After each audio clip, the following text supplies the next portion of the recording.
Hey, it's Camo with the Nashville Access Facebook show, brought to you by Solis North Gulch Apartments, where taste matters. And my special guest today is Carolyn Miller. Hey! Sporting her New York tan. That's right. You were just saying before we started that you're from New York. Yeah. And it's cold there. Yep. It's always cold, but sometimes not metaphorically.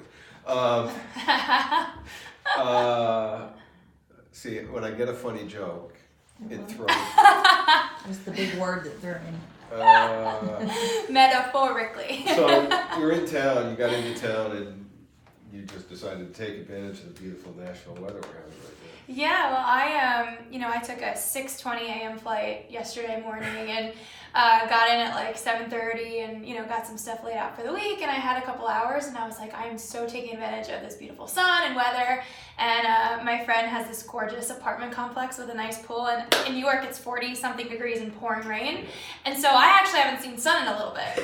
So I was like, I don't even have a bathing suit, I'm just going to wear shorts and a tank top and just find a way to lay down for like an hour and a half, and I did, so... Yeah, I pretend it looks like I went somewhere cool. Yeah, but... people think, tropics, no, Nashville. Yeah.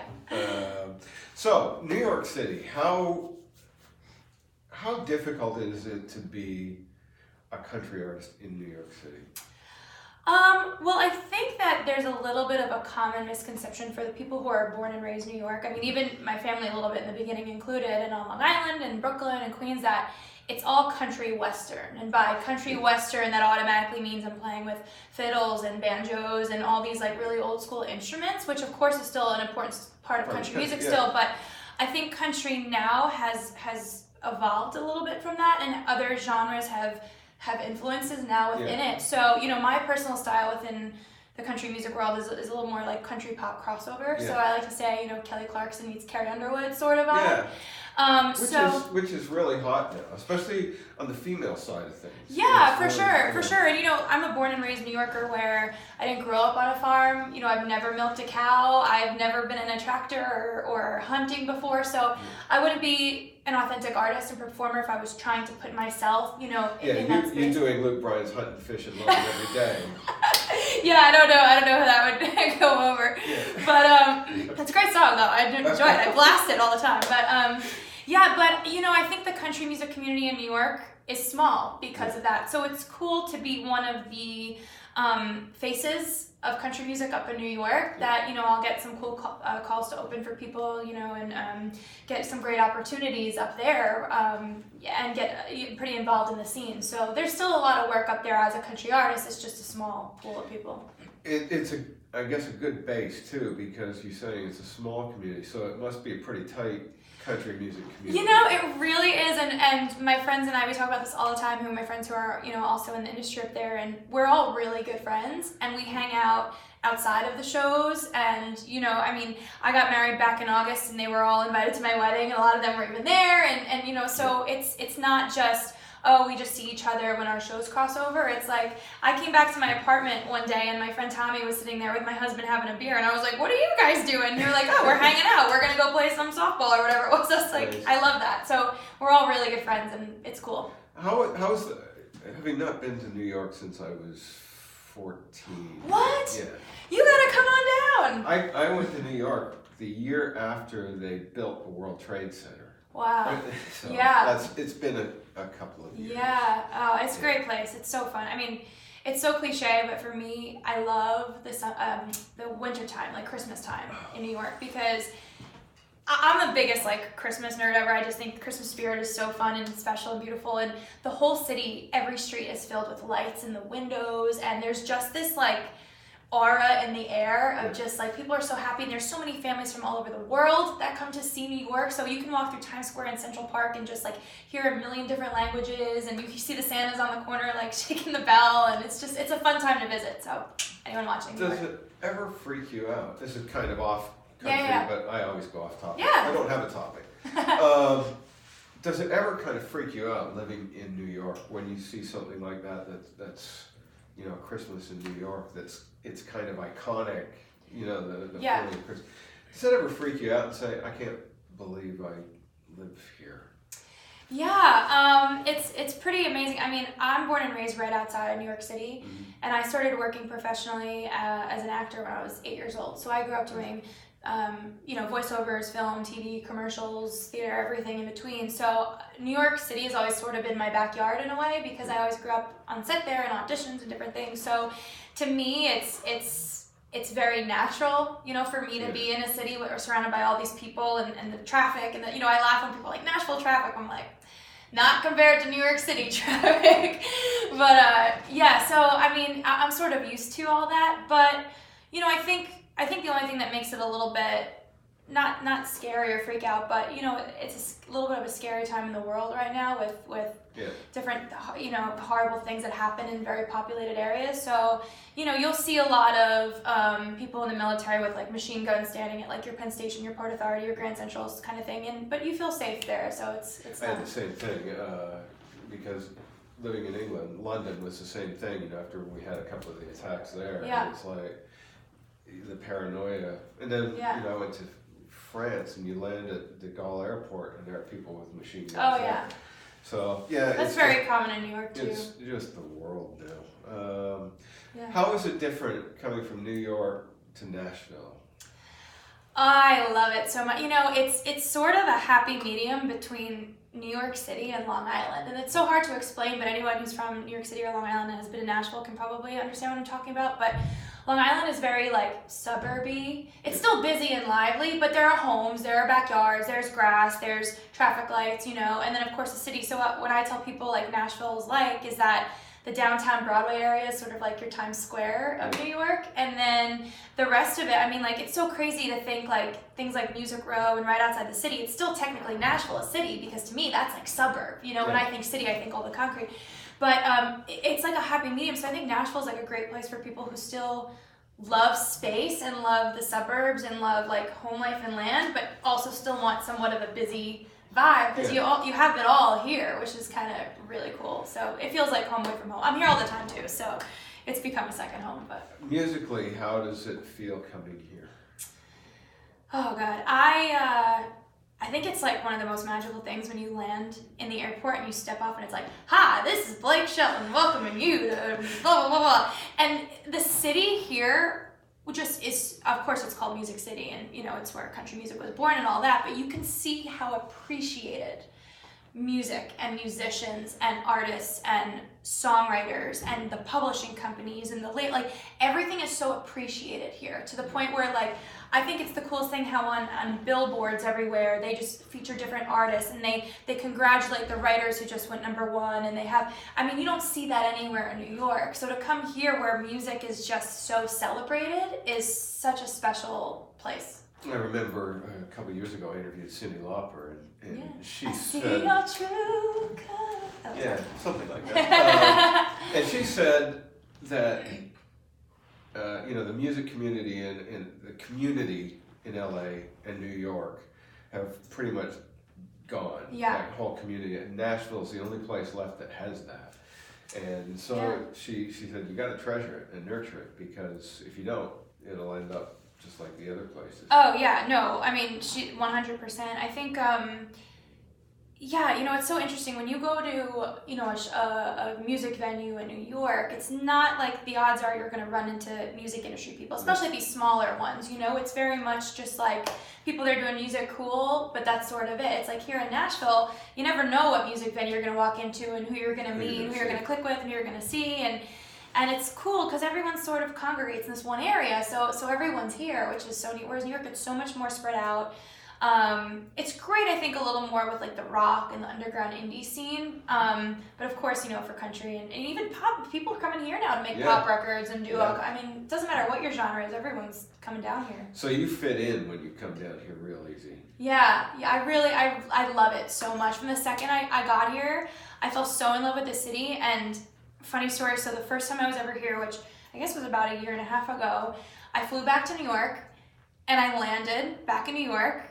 And my mom picked me up from the airport and she was like, how was Nashville? And I just started crying. And I'm not like an emotional, I cry very rarely. And I was just like, I just want to go back. I love it so much. I just love this city. Like, it really left that much of an impact. Yeah. And it was like that trip changed my life because I was like, I have to find a way to be here as much as I can and make this my second home. And, you know, I'm so lucky that, you know, one of my best friends here gave me a key to her apartment and was like, I support you and your dreams. Nice. And when you need to come. And with that, like, I'm able to do these things, Nice. you know. So I'm very lucky to have a network around that just supports what I'm doing. Did you, after being here the first time and going home, did you go through the thing that it seems like everybody who comes to Nashville from out of town goes through, where it's like, when you're here, it's just, and you're in the music business, it's one thing right after another, and it's just a constantly, I'm surrounded by music, and this is what I do, and I'm playing here, and I'm going to see somebody. And then you go home, and it's like, now what do I do?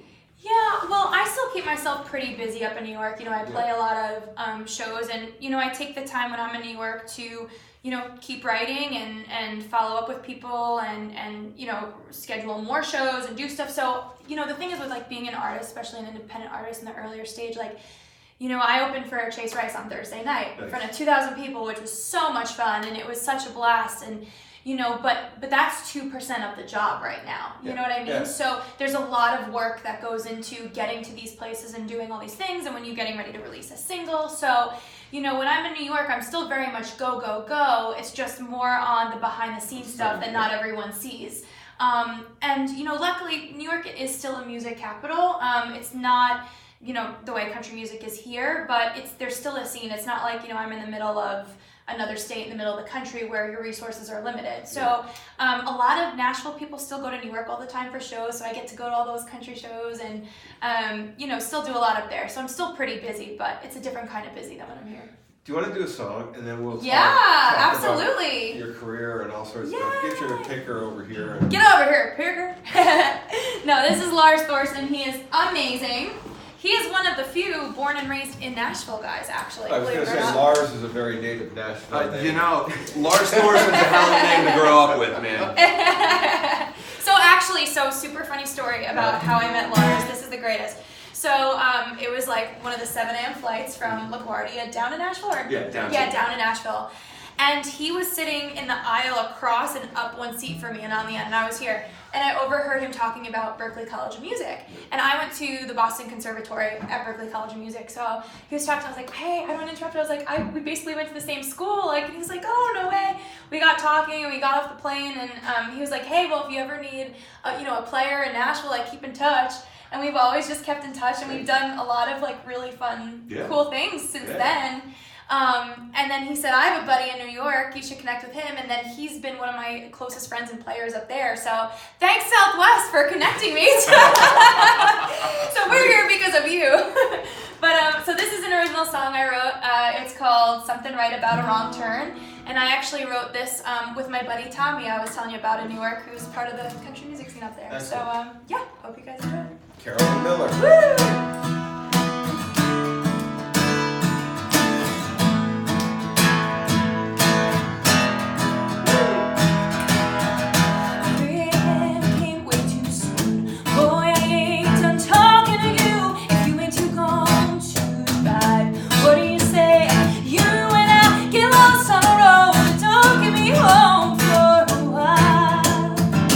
Baby, let's go and just be alone for some time.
can sail and that. Yeah, totally. And you could be doing that in New York or Nashville or Yeah, but Oklahoma, when you're anywhere. driving only like 10 or 15 miles in traffic, it's hard to get the wind going.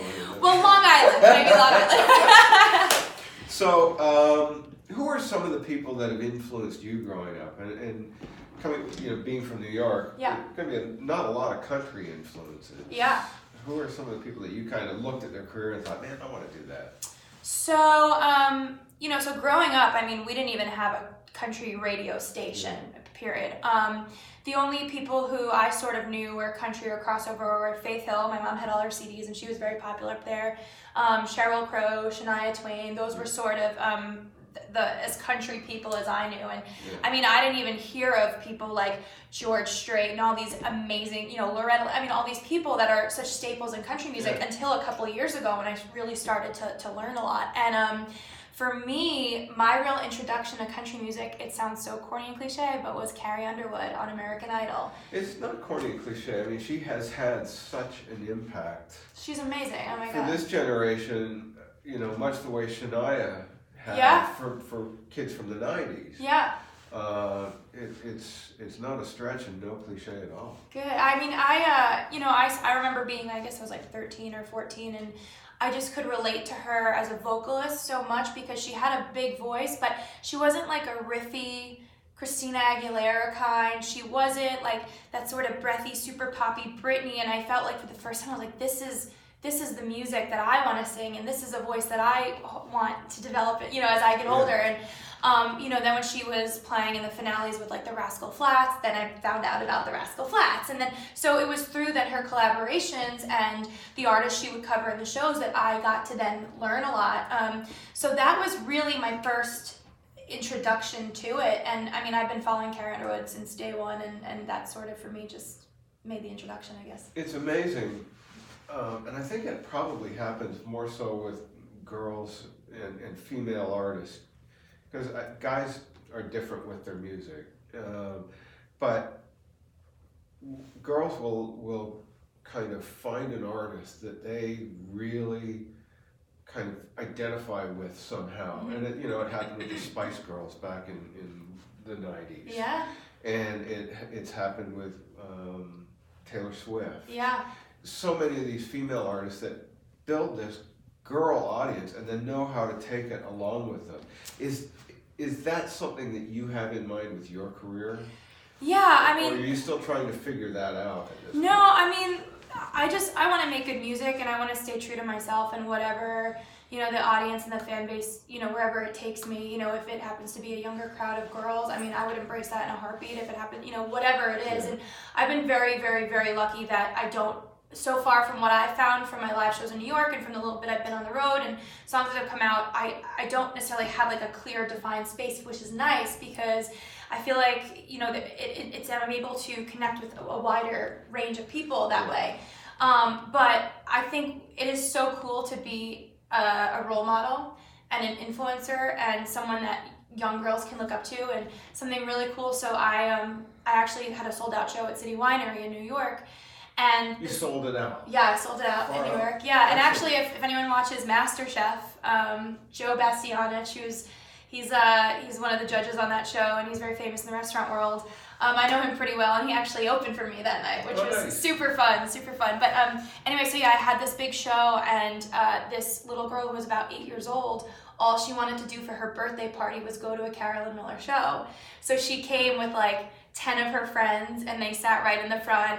So at some point I pulled her on stage and we all sang happy birthday, and I love to always cover like Kelsey Ballerini's Dibs. I'll do a lot. So I had her do like all the haze, so we got the whole birthday party. I mean, I live for that stuff too. But yeah, I mean, I don't know. I just hope my music reaches with people, and it doesn't matter, if you're a guy, girl, how old you are, young you are.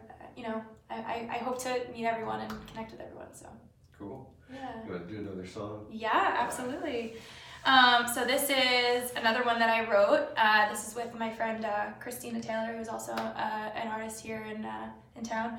And it's based on a true story from my life. Pretty literal, every lyric. There, I talk about a bar on Front Street, and in my hometown, there's actually a bar on Front Street and all these things. So, I like to write pretty autobiographical. This is called Strangers in This Bar.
And I'm thinking, who are you? With the slick back hair and a new tattoo, drinking a drink I've never seen you order before. And I'm thinking, why are we acting like we never had anything? I'm the only one here who really knows why. I'm the only one here who ever knew your heart. And now we're strangers in this bar.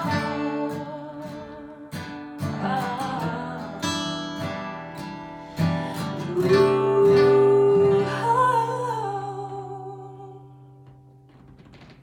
Nice. Very nice. thanks. So you're a big star. What? Hold on. You're a big star. Who of the current crop of artists that you see out there would you like to open for you at a show? Who opened for me? Yes. Oh, I probably Dan and Shay. Yeah. I love them so much. I think they're so great. Shay Mooney's also like a dream duet for me. Really? Yeah. I just think his voice is unparalleled, second to none. There's not. I mean, his vocals are just monstrous, and to get on stage and just belt it out with someone like him, the way Kelly Clarkson did. Kelly Clarkson, I was saying, has always been, an idol of mine too. And when they collabed together, I was like, oh my god, of course. Yeah, probably them. I love them. And also, like, I had so much fun with Chase Rice. I love him. I love his guys so much. We're all really good friends that I wish, I could get on the road with them and, maybe one day. Chase has been at this for a while too, and he's Yeah. just now really starting to break out bigger. Yeah, and he, it's funny, he had an Instagram post yesterday and he said it should be the #1 song in the country, Eyes on You, as of Saturday. Nice.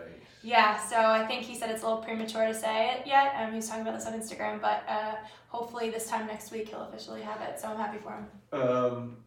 You obviously, when you're doing shows, you do a lot of your originals, but you have Yeah. to do covers. That's the nature of a rising artist. Yeah. What's... And I love doing covers too. I really do. Yeah. And as you progress in your career, the number of covers you do dwindles. For sure. But what is one cover song that you wish you could do but haven't? That I just haven't attacked on a stage yet? That- Or just yeah, one that that you I think- wish I'd written? Yeah, I guess one that you wish you'd written and would love to do. Yeah.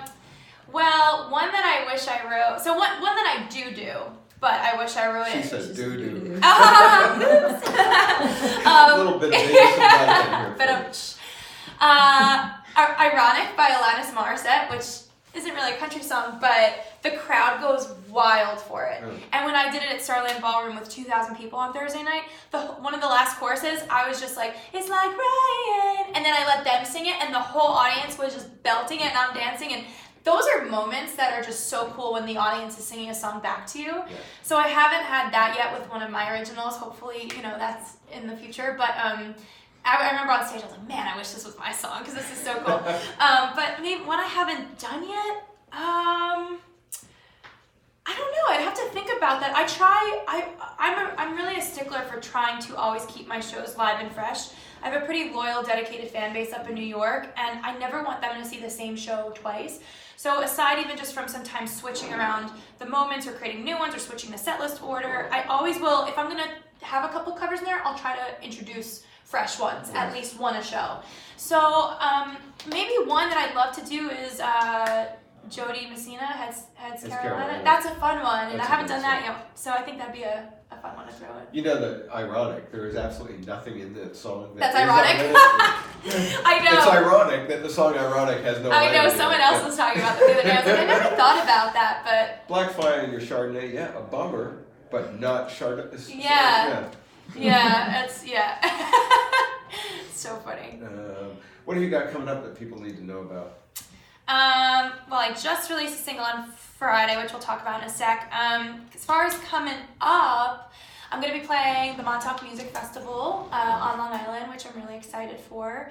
There's a couple shows I'm on hold for with some big artists and names that nothing's confirmed or official yet, so I can't say yet, but follow along. I can't confirm. But it's up in the New England area, so keep an eye out for maybe, hopefully, some announcements on that soon. And I'm going to be trying to do another show at City Winery before they shut down at the end of summer, because they're changing locations. They're going to close for 6 months in New York. So they're closing down, and then in January 2020, they're going to reopen it. So hopefully I'll do another show there. Well, get them to book you down at this one in September then, when they shut down. Yeah, no, I would love to. I mean, I'm here every month, and I'm always looking for places to play and perform. So, doing more in Nashville is definitely a goal of mine. All right, so let's talk the new single. Yeah. Okay. So this song I'm super excited about. So although I write a lot, we've been talking about, some stuff I've written.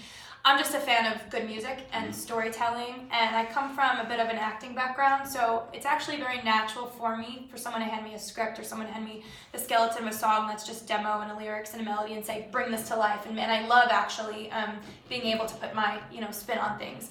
So I'm always still on the hunt for good music, and sometimes I cut my own, sometimes I cut other artists, and Lance Carpenter is an amazing... He's great. Yeah, he's a really good friend of mine. Wrote Kelsey Bentley. Love Me Like You Mean It, and everyone knows Lance, he's awesome. So he's a really good friend of mine, and one day we were hanging out, and he was like, hey, I have this song that totally reminds me of you, and I think you might love it. And he played it for me, and within the first 15 seconds, I was like, done. I'm cutting this. I'm gonna cut the song. I didn't even hear the chorus and get through the first chorus, and I was like, I know songs are like that. Yeah. You hear them, and it's like, yeah, I know. Yeah. I get it.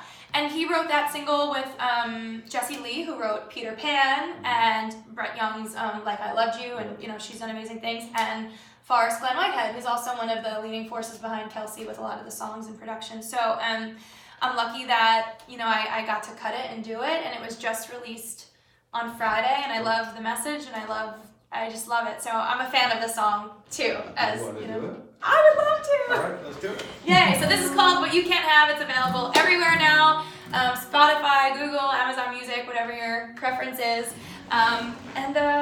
We got a lyric video coming out later this week, and an acoustic video coming out in a couple weeks, so. Carolyn Miller with her hot new single.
when you get a great song. Yeah. You make your own. Oh, so I gotta excited get about it. Lance on the show. I interviewed him about 3 years ago. But gotta get him on because Yeah. everybody I get in is, I'm working with Lance and okay, well. Yeah, Lance. he's the best, and he's such a hard worker and just such a nice, genuine human being, and just lives and breathes country music, and is just such a great guy to know. Has he got you wearing the Arkansas State uniform? the plaid shirt with the pearl snaps? And the Not ball yet, cap? not yet, but he might. The song takes off. He might be like, "You're in my attire now." Yeah, that's the Arkansas State uniform. So you never see him out of that either. He really represents. So the single's out now. Yeah. People gotta go and get it. How can they connect with you on socials? Yeah, so everything is Carolyn Miller Music. So it's CAROLYN, not Caroline, which sometimes gets confusing. But CarolynMillerMusic.com for the website, at Carolyn Miller Music for Instagram, Facebook.com, Carolyn Miller Music. The only one that's not Carolyn Miller Music is Twitter, because there's not enough characters for it, which is so annoying. Come on, Twitter. So it's Carolyn_Miller. But yeah, that's everything's there. You can connect with me. I love to say hi to people, so please message me. Let me know what you guys think of the songs, how you connect to them, and yeah, come to my show soon. It's been a delight having you. Thank you. This has been I so don't fun. often you get to say the word delight. I was just gonna say, I've never heard you say delight. Not that there's anything Oh, wrong with it. well, thanks. So yeah, it's been fun having you here. Come Thank back again sometime. I would love that, for sure. Next time you've got a single out. Yeah, maybe a couple months from now. Ah, We're working okay. on some more stuff, so I'm trying to keep the ball rolling and Excellent. keep the music coming out. So Thank you for joining us. thank today. you, Camo. This is so fun. Carolyn Miller, make sure you go and check her out. If you live in New York, watch for her playing dates around there. And if you see her kicking around Nashville, say hi. And don't forget, you can catch me on Thursday mornings on 88.9 Tamworth FM in Australia. You can catch me Sundays at midday on Chris Country in the UK. And now you can as well catch me Saturday afternoons at 3 p.m. on Hippie 94.5 FM right here in Nashville. Thanks for watching the primetime edition of the Nashville Access Facebook show presented by Solis North Gulch Apartments, where taste matters. I'm easily thrown off track here. Thanks for watching. We'll see you next time. Thanks. Bye.